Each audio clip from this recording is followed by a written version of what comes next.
perbedaan antara definisi natura dan definisi dari kenikmatan. Itu adalah keadaan yang nikmat, keenakan, Ya, oke. kesedapan ataupun kesenangan.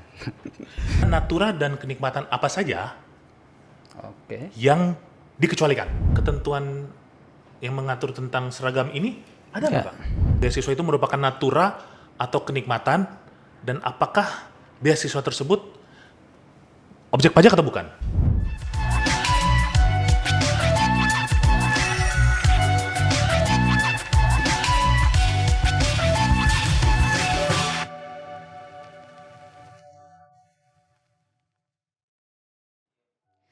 Assalamualaikum warahmatullahi wabarakatuh. Shalom, Om Swastiastu, Namo Buddhaya, dan salam kebajikan.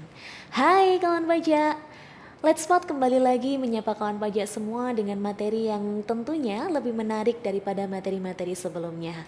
Kali ini Let's Spot kembali hadir dengan PMK 66 tahun 2023 tentang perlakuan pajak penghasilan atas penggantian atau imbalan sehubungan dengan pekerjaan atau jasa yang diterima atau diperoleh dalam bentuk natura dan atau kenikmatan. Penasaran kan dengan materi kita kali ini? Kita langsung bahas aja yuk dengan penyuluh pajak kita yang telah hadir di podcast kali ini. Oke, terima kasih Mbak Risma atas waktu dan kesempatannya. Di sini kami akan berbicara tentang kenikmatan dan natura. Sebelumnya izinkan kami memperkenalkan diri. Pertama, nama saya Berlu Tapea. Di sini saya akan dibantu rekan saya, Pak Ferinando Sandora. Bersama kami berdua, kami akan membahas tentang kenikmatan dan natura yang diatur dalam terbitnya PMK 66 tahun 2023. Oke, begini Pak Ferry. Berbicara, kalau kita bicara tentang natura dan atau kenikmatan masalah PMK 66 ini, apa sih yang menjadi latar belakang atau yang melatar belakangi diterbitkannya PMK ini? Kira-kira apa, Pak? Oke Pak Beril. Latar belakang diterbitkan PMK 66 tahun 2023 ini itu semata-mata untuk lebih memberikan kepastian hukum. Yang kedua adalah keadilan dalam perlakuan pajak penghasilan. Dan juga serta terutama adalah untuk menghindari upaya penggerusan basis pajak, terutama data pajak. Intinya itu agar WP memperoleh keadilan. Ya, betul. Oke, terus begini, banyak rekan-rekan kawan pajak kita ini ya, kalau dilihat dari kacamata orang awam itu, mungkin mereka tidak atau belum memahami perbedaan antara definisi natura dan definisi dari kenikmatan. Itu apa? Kalau kawan pajak searching, yaitu di Kamus Besar Bahasa Indonesia KBBI. Online, KBBI, itu natura itu sendiri sebenarnya definisinya adalah barang yang sebenarnya. Barang yang sebenarnya, bukan dalam bentuk uang, yaitu tentang pembayaran ya. Nah, sedangkan kenikmatan, itu kalau di KBBI itu sendiri, itu adalah keadaan yang nikmat, keenakan, ya, oke. kesedapan ataupun kesenangan. Yang sederhana adalah kalau natura itu berupa barang, bukan uang. Natura berupa barang, bukan uang. Nah, sedangkan kenikmatan itu biasanya berupa fasilitas. Nah, fasilitas itu kan bisa ada fasilitas kendaraan, apartemen, macam-macam ya, rumah, fasilitas dan ya. seterusnya. Gini, perlakuan perpajakan itu atas natura atau kenikmatan kan sebelumnya pernah diatur ya dalam, udah pernah ada peraturan sebelumnya. Nah gini, perbedaan perlakuan antara aturan yang lama dengan PMK ini kira-kira gimana Pak? Oke, siap Pak Beril. Sebenarnya aturan ini memang bukan hal yang baru ya, masalah natura dan kenikmatan. Nah, perbedaannya adalah kalau menurut undang-undang yang lama itu bahwa natura dan atau kenikmatan itu biayanya tidak dapat dikurangkan, dalam arti non-deductible expense. Dan juga bukan merupakan objek pajak. Bukan objek pajak, ya. Nah, ingatkan pajak bukan objek pajak. Nah, tapi setelah aturan yang baru ini, yang di PMK 66 ini sendiri, ini sebaliknya. Nah, untuk pengeluaran atau biaya natura dan atau kenikmatan itu sendiri, itu dapat dibebankan sebagai biaya, tapi sepanjang apa? 3M untuk mendapat, menagih ataupun memelihara penghasilan. Nah, dan juga itu merupakan natura kenikmatan ini merupakan objek PPh. Itu sih perbedaannya. Objek PPh. Iya. Oke, jadi kawan pajak perlu diingat bahwa ini semua merupakan objek PPh. Nah, terus juga yang perlu diperhatikan untuk di aturan baru ini adalah terutama untuk masalah nilai yang dipakai. Kalau untuk natura yaitu berupa barang, biasanya yang dipakai adalah nilai pasar atau market value. Itulah dasar penilaiannya.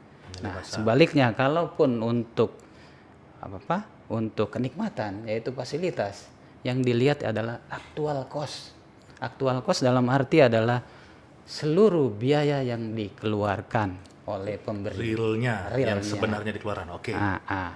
Nah, untuk pembebanannya itu sendiri itu tergantung, ada yang di bawah 1 tahun ataupun di atas 1 tahun. Nah, jika di atas 1 tahun, maka pembebanannya melalui mekanisme penyusutan ataupun amortisasi. Nah, pemberi kerja atau pemberi pengganti ataupun imbalan itu melaporkannya dalam SPT tahunan PPh badan. Ini mirip seperti daftar nominatif yang seperti promosi, entertain, ini diatur dalam PMK 02. Nah, untuk perhitungannya itu sendiri, itu pemotongannya sesuai dengan ketentuan yang berlaku per 16 tahun 2016. Nah, namun demikian, walaupun disebutkan bahwa natura dan atau kenikmatan itu merupakan objek pajak, tapi terdapat masih natura dan atau kenikmatan itu sendiri yang dikecualikan dari objek pajak. Hal ini diatur dalam pasal 4 ayat 3 Undang-Undang Undang-Undang PPh itu sendiri. Nah, ini menarik nih Pak Ferry. Tadi Pak Ferry menyebutkan bahwa ada beberapa natura atau kenikmatan yang dikecualikan dari objek PPh ini. Nah, yang menjadi pertanyaan adalah kira-kira natura dan kenikmatan apa saja yang dikecualikan? Oke, ini ada berapa poin ya. Yang pertama ya ini makanan ataupun minuman yang disediakan di tempat kerja. Itu bisa ada kupon makanan minuman dari bagian pemasaran ataupun bahan makanan ataupun minuman untuk seluruh pegawai. Nah, ini ada batasannya. Batasannya adalah 2 juta per pegawai dan per bulan. 2 juta per pegawai per bulan. Tetapi ini sepanjang tidak diatur oleh perusahaan, tidak ada kebijakan perusahaan. Nah, bagaimana kalau perusahaan mengatur kebijakan bahwa natura dan atau kenikmatan ini besarnya makanan ini itu besarnya 2,5 juta. Nah, ini berarti kalau misalkan diberikan makanan atau minuman itu sebesar 3 juta, maka yang menjadi objek pajak adalah selisihnya. 3 juta dikurang 2,5 juta, berarti 500. Itulah objek pajak. Oke. Yang kedua adalah natura dan atau kenikmatan yang disediakan di daerah tertentu. Ini itu bisa aja tempat tinggal, ada kesehatan, fasilitas kesehatan, bisa aja di situ didirikan rumah sakit. Daerah terpencil mungkin. Daerah terpencil, oke. Bisa juga di situ ada sekolah, pendidikan, ataupun peribadatan, itu rumah ibadah, ataupun untuk olahraga umum yang diberikan di daerah terpencil ya. Dan ini melalui proses penetapan berlokasi di usaha daerah tertentu. Nah, penetapannya itu sendiri wajib pajak mengajukan permohonan dan ini akan diproses oleh Kanwil. Apabila dia memenuhi syarat, itu akan ditetapkan sebagai daerah terpencil dan otomatis dikecualikan sebagai objek PPh. Itu dari fasilitas sarana dan prasarana. Sebentar, berarti kawan pajak kalau ingin memperoleh fasilitas ini, berarti kawan pajak harus mengajukan permohonan agar dapat ditetapkan sebagai daerah tertentu. Oke, lanjut Pak. Yang selanjutnya yaitu yang ketiga yaitu natura dan atau kenikmatan yang memang harus disediakan oleh pemberi kerja dalam pelaksanaan pekerjaannya. Nah, ini berupa keharusan. Nah, ini biasanya terkait 3K. Apa tuh Pak? 3K yaitu berhubungan dengan keamanan, berhubungan dengan kesehatan, dan atau keselamatan kerja. Nah, ini biasanya diatur oleh instansi yang berwenang. Instansi terkait. Ya, bisa ya dari Kemkes, Kementerian Kesehatan, Kementerian Tenaga Kerja, ataupun Kementerian SDM. Nah, selama itu diatur oleh kementerian-kementerian itu, nah itu bukan merupakan objek pajak. Nah, itu kalau menurut saya sih. Nah, selain itu, yang keempat adalah natura dan atau kenikmatan, jenis dan atau batasan tertentu yang mempertimbangkan nilai natura atau kenikmatan yang diterima dan atau kriteria penerima dari natura atau kenikmatan. Nah, ini yang menjadi objek PPh adalah selisih lebihnya dari nilai natura kenikmatan yang diterima dikurangi batasan yang diatur. Nah, ini seperti yang tadi disebut, makanan minuman diatur 2 juta kalau memang itu tidak diatur kebijakan perusahaan. Nah, selain misalkan makanan minum, ada juga batasan memang yang diatur, pertama adalah bingkisan dalam rangka hari besar. Hari Raya Keagamaan. Keagamaan. Nah, ini maksimal 3 juta per pegawai per tahun. Nah, jika perusahaan memberikan misalkan tahun ini ke seluruh pegawai bingkisan sebesar 4 juta. Nah, berarti yang menjadi objek adalah 4 juta dikurang 3 juta, berarti 1 juta. Nah, selain itu juga ada fasilitas olahraga. Nah, ini selain ini ya, fasilitas golf ini kan beda, itu membership segala macam, ada pacuan kuda, ada balapan perahu motor ataupun terbang layang, otomotif. Nah, ini beda. Nah, kalau fasilitas olahraga yang diatur ini batasannya adalah 1,5 juta per pegawai per tahun. Oke, 1,5 juta ya. 1,5 juta yaitu kawan pajak. Nah, ada juga di sini adalah masalah fasilitas apartemen ataupun rumah. Nah, ini batasannya adalah 2 juta per pegawai per bulan. Jadi 2 juta. Maksimal berarti kalau dikali setahun adalah dikali 24 juta. Ya, itu batasannya. Nah, ada juga gimana kalau ada fasilitas mobil kendaraan. Nah, ini batasannya itu tidak akan menjadi objek pajak. Nah, nah ini ada 2 yang memang harus dipenuhi. Selama kendaraan itu diterima ataupun diperoleh pegawai yang tidak memiliki penyertaan modal. Nah, ini bisa dicek kalau PT perusahaan tertutup, bisa tinggal lihat akte perusahaan apakah dia mempunyai saham atau tidak. Betul. Kalau perusahaan terbuka, ya mungkin ngelihat apakah dia punya saham di situ. Nah, cuman untuk masalah ini nanti kita obrolin karena ini masih sedang diatur. Terus yang kedua adalah penghasilan bruto rata-rata selama 12 bulan terakhir. Nah, 12 bulan terakhir. Di bawah 100 juta per bulan per pegawai. 100 juta per bulan per pegawai kawan pajak. Jika tidak memenuhi kedua itu, misalnya penghasilannya di atas 100 juta, otomatis itu sebagai objek pajak. Oke. Nah, yang terakhir adalah tentang natura atau kenikmatan yang bersumber atau dibiayai anggaran pendapatan belanja negara, terus anggaran pendapatan belanja daerah, ataupun anggaran pendapatan belanja desa. Nah, tapi ini kita tidak bahas karena di PMK 66 sendiri tidak dibahas secara detail. Belum diatur. Ya, oke. Oh ya, terus begini Pak Ferry. Oke. Kawan pajak kan banyak yang dari kantornya itu mendapatkan fasilitas. Yep. Seperti contohnya komputer, laptop, handphone atau ponsel, kuota internet. Nah, itu apakah yang tadi saya sebutkan itu termasuk objek? Diberikan fasilitas nggak? Termasuk objek atau tidak? Oke. Ini pertanyaan yang bagus sekali ya.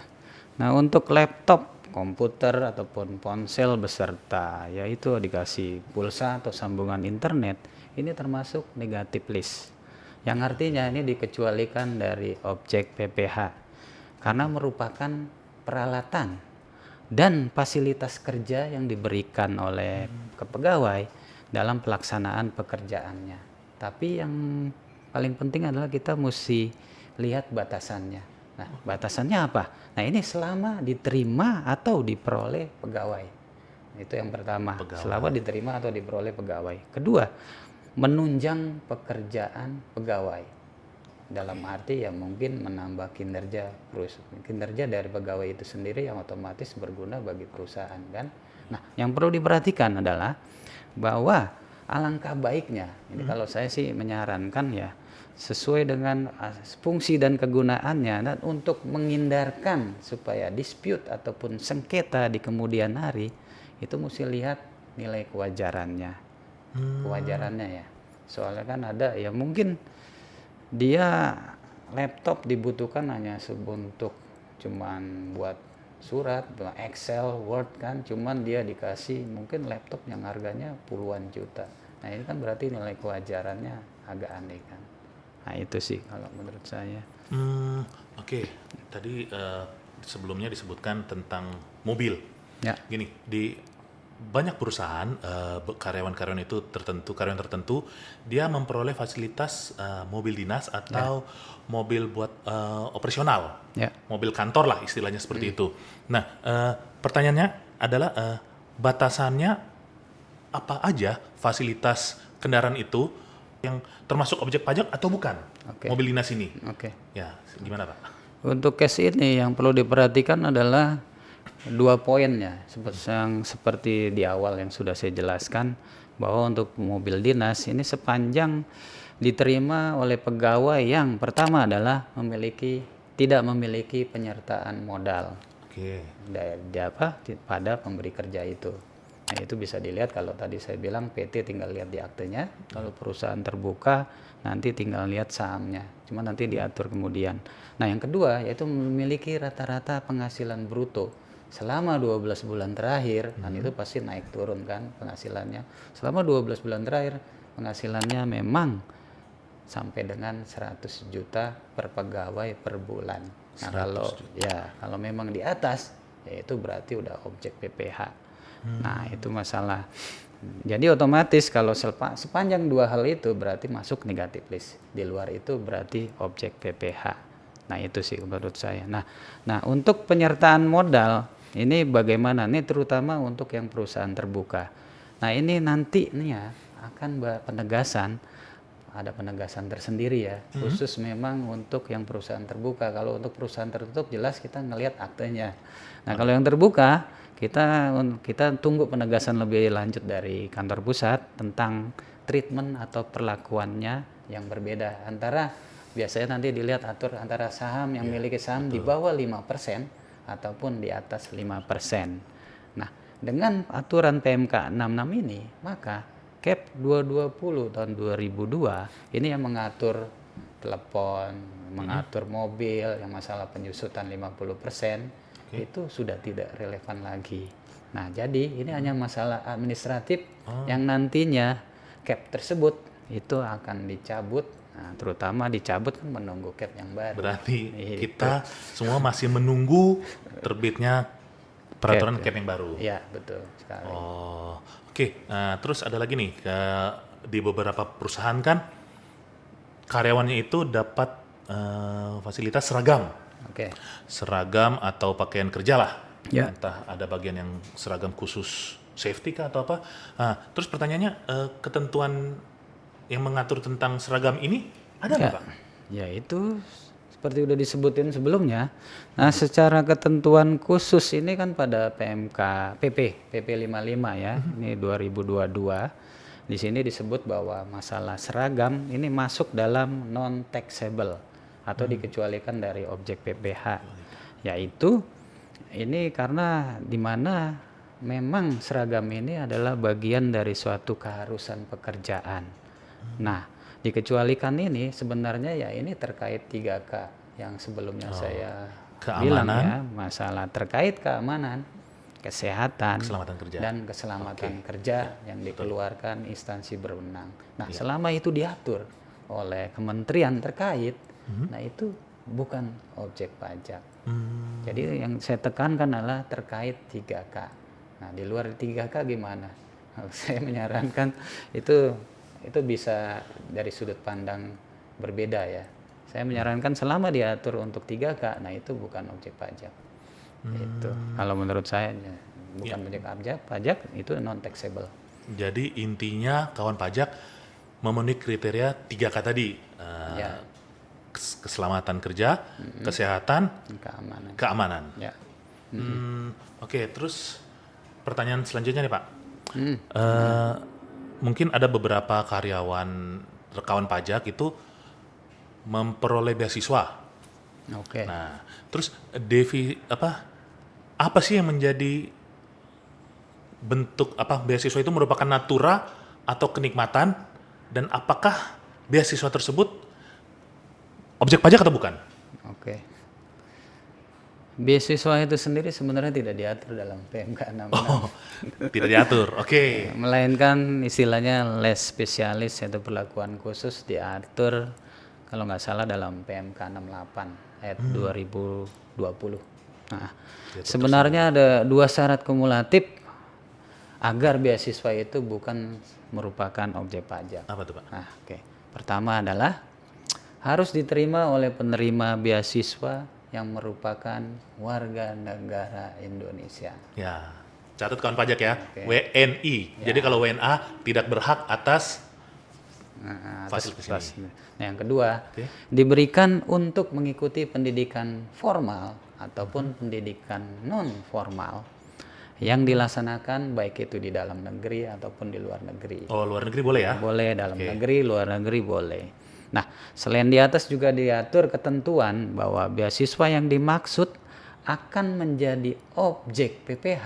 Nah, kalau tadi kan diatur bukan objek. Nah, ini akan menjadi objek PPh jika, nah itu pertama adalah wajib pajak badan pemberi beasiswa mempunyai hubungan usaha, kepemilikan atau penguasaan kepada si penerima beasiswa itu sendiri. Beasiswa. Yang kedua, itu wajib pajak orang pribadi, oke, yang menerima beasiswa memiliki hubungan usaha dengan pemberi beasiswa. Hubungan bisnis, Kalau ya, tadi kan usaha, badannya dari sisi OP-nya, ini sama-sama mempunyai hubungan usaha. Yang terakhir yaitu pemilik ataupun komisaris, direksi ataupun pengurus dari WP badan pemberi beasiswa memiliki hubungan keluarga. Baik itu saudara maupun semenda dalam garis keturunan lurus atau ke samping 1 derajat. Nah, 3 inilah ya, kalau mempunyai hubungan ya itu bukan merupakan, itu menjadi objek PPh gitu. Jadi kalau salah satu di antara 3 ini terpenuhi, dia akan menjadi objek. Iya, Oke. gitu. Oke, kawan pajak, tidak terasa kita sudah sampai di ujung acara. Oke.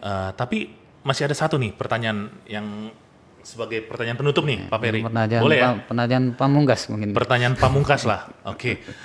Dari sisi wajib pajak, kita selaku stakeholder, Yep. ada nggak hal-hal yang perlu diperhatikan sekaligus saran agar PMK 66 ini bisa diimplementasikan dengan lancar dan sesuai dengan ketentuan yang berlaku? Oh, ini Ada nggak? berarti dari sisi wajib pajak. Ya? Yes, betul. Oke. Sistem perpajakan yang diterapkan di Indonesia adalah sistem self assessment, di mana wajib pajak tuh dikasih kebebasan untuk mendaftar, menghitung, memperhitungkan, membayar dan melaporkan pajaknya secara mandiri. Nah, agar PMK ini dapat terlaksana dengan baik dari sisi wajib pajak ya, ini memang perlu perhatian khusus ya. Yang pertama adalah ini masalah kerahasiaan, terutama data kompensasi atau gaji yang karena bersifat konfidensial, Konfidensial. konfidensial Ya, rahasia, ya. ataupun sangat sensitif sekali dalam arti tanda kutip. Nah, tujuannya kenapa? Ini untuk menghindari penyalahgunaan informasi apabila datanya bocor, atau ada pelanggaran privasi yang dapat merugikan pegawai atau bahkan perusahaan itu sendiri, reputasi perusahaan itu sendiri akan tercemar. Nah, secara akuntansi ini mungkin dimaknai dengan internal control. Internal control yang baik. Khususnya di sini ya departemen yang memproses masalah PMK 66 ini kan banyak keterkaitan. Bisa jadi di situ ada departemen sumber daya manusia HRD. HRD. Ya, oke. Begitu juga dengan akuntansi, departemen akuntansi, bahkan juga departemen IT-nya itu sendiri. Ya. Nah, yang kedua adalah selain itu masalah kerahasiaan, yang kedua juga ini masalah kesinergisan antara departemen-departemen yang tadi sudah disebutkan. Nah, dari departemen akuntansi dan perpajakan ini mesti bekerja sama secara sinergis. Nah, ini dari sisi wajib pajak. Nah, ini kenapa ya? Untuk agar dapat mengimplementasikan dari PMK 66 itu sendiri, di mana dalam mengelola catatannya atau informasi keuangan terkait dengan Natura, terutama agar pemotongan PPh-nya ya tepat sesuai dengan ketentuan yang berlaku dalam PMK 66. Nah, juga dengan Departemen HRD ini memastikan bahwa pemotongannya itu telah sesuai dilakukan dengan benar. Nah, selain itu juga perlu yang paling penting ini sebenarnya Departemen Legal. Itu yang paling penting. Ini memastikan bahwa kontrak kerja untuk pegawai di internal perusahaannya itu kontraknya itu jelas.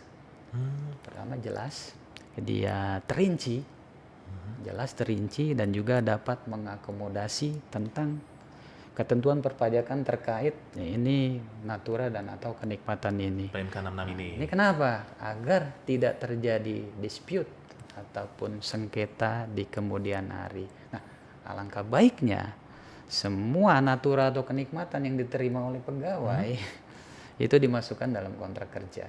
Itu kalau menurut saya. Nah, ini karena memang nantinya akan menjadi acuan ataupun dalam pelaksanaan implementasi. Terlebih lagi yang pertama masalah makanan itu kan juga perlu diatur dalam kebijakan perusahaan agar memang jelas batasannya gitu loh. Nah, oke.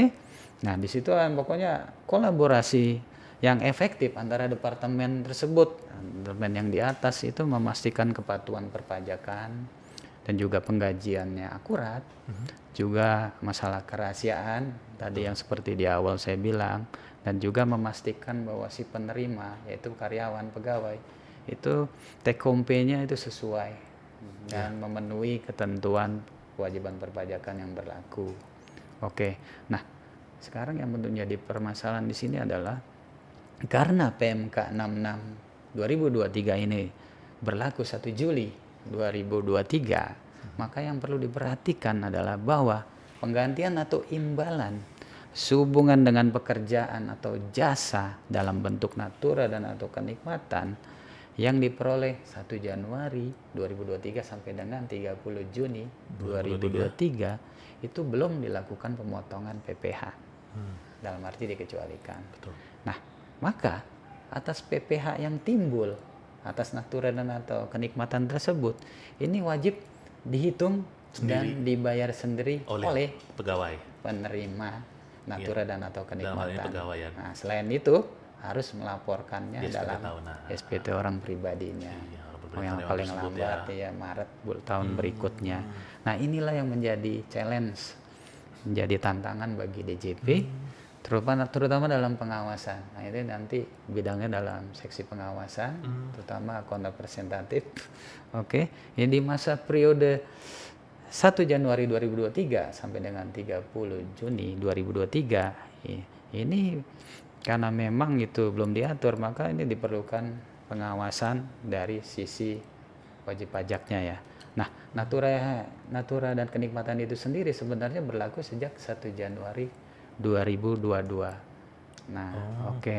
Nah, untuk itu ini harus challenge bagi DJP dalam rangka mengawasi kewajiban perpajakannya, terutama yang dihitung, dibayar sendiri, dilaporkan dalam karyawan. Nah, apakah telah sesuai? Apakah telah dilaporkan dalam SPT pribadi masing-masing? Sesuai itu yang menjadi memenuhi ketentuan PMK ini atau tidak? Iya. Itu sih challenge yang terakhir dari saya. Oke, terima kasih atas penjelasannya yang sangat super luar biasa dari Pak Ferry. Dengan berakhirnya penjelasan dari Pak Ferry tadi, maka berakhirlah acara podcast kita yang membahas tentang Natura dan kenikmatan ini. Akhir kata, saya Beryl Hutapea dan rekan saya Ferry Nando selaku penyuluh di KPP Madya 2 Jakarta Utara mengucapkan semoga podcast ini dapat bermanfaat bagi kawan-kawan pajak sekalian dimanapun kawan pajak berada. Mohon maaf jika dalam penyampaiannya masih terdapat kekurangan dan dalam penyampaian materi ini juga masih jauh dari sempurna. Dan selamat bertemu kembali di acara podcast selanjutnya. Salam sehat selalu untuk kita semua. Pajak kuat, Indonesia maju.